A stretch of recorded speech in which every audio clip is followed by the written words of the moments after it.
అన్నం పెట్టిన ఇంటికే కన్నం వేశారు. స్వామికి భక్తులు సమర్పించిన కాసులను కక్కుర్తిపడి కొట్టేశారు. అక్రమాలు అరికట్టాల్సిన అధికారులు సైతం వంతపాట్టంతో యథేచ్ఛగా స్వామి కాసులను కైంకర్యం చేసేశారు. ఏదో ఒకరోజు పాపం పండుతుందన్నట్లుగా వారు చేసిన దొంగతనం బయటపడటంతో పోలీసులు రంగంలోకి దిగారు. కొంతమంది సిబ్బందిని అరెస్టు చేయగా మరికొంతమంది కోసం గాలిస్తున్నారు. రామలింగేశ్వర స్వామి ఆలయంలో ఉద్యోగాలు చేస్తూ తిన్నింటి వాసాలు లెక్కించిన వారిలో కొందరు ఇప్పుడు కటకటాలు లెక్కిస్తున్నారు.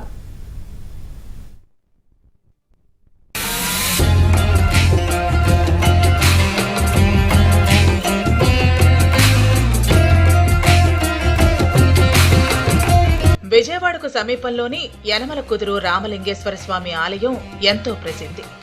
అనేక ప్రాంతాల నుంచి వేలాది మంది భక్తులు వచ్చి ఇక్కడ అభిషేకాలు, అర్చనలు నిర్వహిస్తూ ఉంటారు. ఇక మహాశివరాత్రి వంటి పర్వదినాల సమయంలో కొండ మొత్తం కళకళ్లాడుతూ భక్తులతో కిక్కిరిసిపోతూ ఉంటుంది. స్వామివారికి వివిధ రూపాల్లో భక్తులు మొక్కుబడులు కూడా చెల్లించుకుంటారు. స్వామివారి సొమ్ములకు సంరక్షకులుగా ఉండాల్సిన కొంతమంది ఉద్యోగులే అక్కడ భక్షకులుగా మారారు.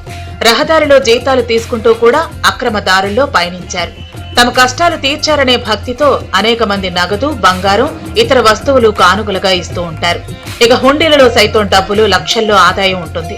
ఈ నగదు చూసి ఆశ పుట్టిందేమో కొంతమంది ఉద్యోగులు ఒక ముఠాగా ఏర్పడ్డారు.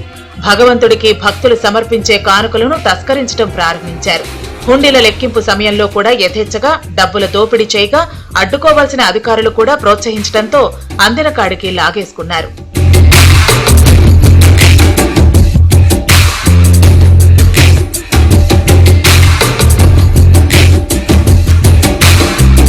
ఇన్నాళ్లకు అక్రమార్కుల పాపం పండింది. ఉద్యోగుల దోపిడీ బయటకు రావడంతో పోలీసులు రంగంలోకి దిగారు. ఈ వ్యవహారంలో ఆలయ ప్రధాన పూజారి సాగర్, ఉద్యోగులు పూర్ణ, రోసయ్యలను పోలీసులు అరెస్టు చేసి రిమాండ్కు తరలించారు. వారి అక్రమాలను అరికట్టాల్సిన ఆలయ ఈవో భవానీ చూసి చూడనట్లుగా వదిలేయడంతో ఆమెపైన కేసు నమోదైంది. కొన్ని రోజులుగా అజ్ఞాతంలోకి ఉన్నారు. దేవాలయంలోని అంతరాలయం హుండీ తాళానికి మరో తాళం చెవి తయారు చేయించుకుని దాని సాయంతో ఈ నగదు చోరీకి పాల్పడినట్టు పోలీసుల విచారణలో తేలింది. అయితే రామలింగేశ్వర స్వామి ఆలయ పూర్వ ఈవో గంగాధర్ హయాంలోనే ఈ అక్రమాలు మొదలైనట్లు గుర్తించారు. తనపై విచారణ జరగకుండా ఉండేందుకు గంగాధర్ కూడా తనకు తెలిసిన వారితో గట్టి ప్రయత్నాలు చేస్తున్నట్టు సమాచారం. గంగాధర్ హయాంలో ఆయన పట్టుబట్టి నియమించుకున్న కొందరు ఉద్యోగులపైన ఇప్పటికే ఫిర్యాదులు వెళ్లాయి. గంగాధర్ హయాం నుంచి హుండీల సొమ్ము, ఇతర కానుకలను పక్కదారి పట్టిస్తుండగా ఈవోగా భవానీ వచ్చిన తర్వాత వాటిని అడ్డుకోకుండా చూసి చూడనట్లుగా వదిలేసినట్లు నిర్ధారించారు. యనమల కుదురు కొండపై ప్రైవేట్ అన్నదానం ట్రస్టును కూడా గంగాధర్ హయాంలోనే ఏర్పాటు చేశారని, అయితే దీనికి ఉన్నతాధికారుల నుంచి ఎటువంటి అనుమతి పొందలేదని చెబుతున్నారు. ఈ వ్యవహారం ఇప్పుడు రాష్ట్ర వ్యాప్తంగా చర్చనీయాంశంగా మారటంతో విచారణకు ఆదేశించారు.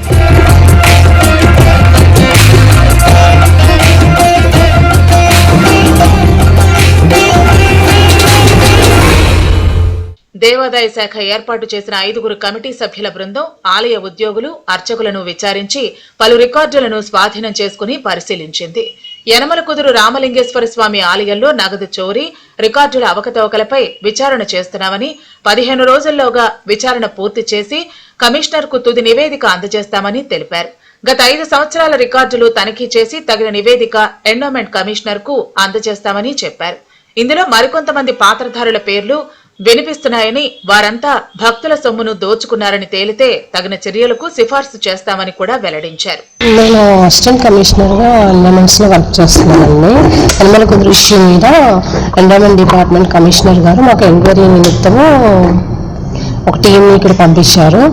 లాస్ట్ 5 years నుండి జరిగిన అకౌంట్స్ మొత్తం అన్ని కలిపి ఎంక్వైరీ చేసి రిపోర్ట్ సబ్మిట్ చేయమన్నారు. దాని నిమిత్తము మా టీం అంతా ఈరోజు వచ్చి ఎంక్వైరీ అనేది చేస్తున్నాం. వితిన్ 15 days లో కంప్లీట్ చేయమన్నారు. As early as possible department కి సబ్మిట్ చేస్తాం.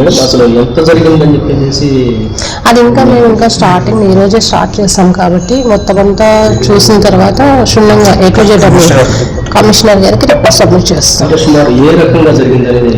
మేము ఆల్రెడీ ప్రిలిమినరీ ఎంక్వైరీ జరిగిందండి.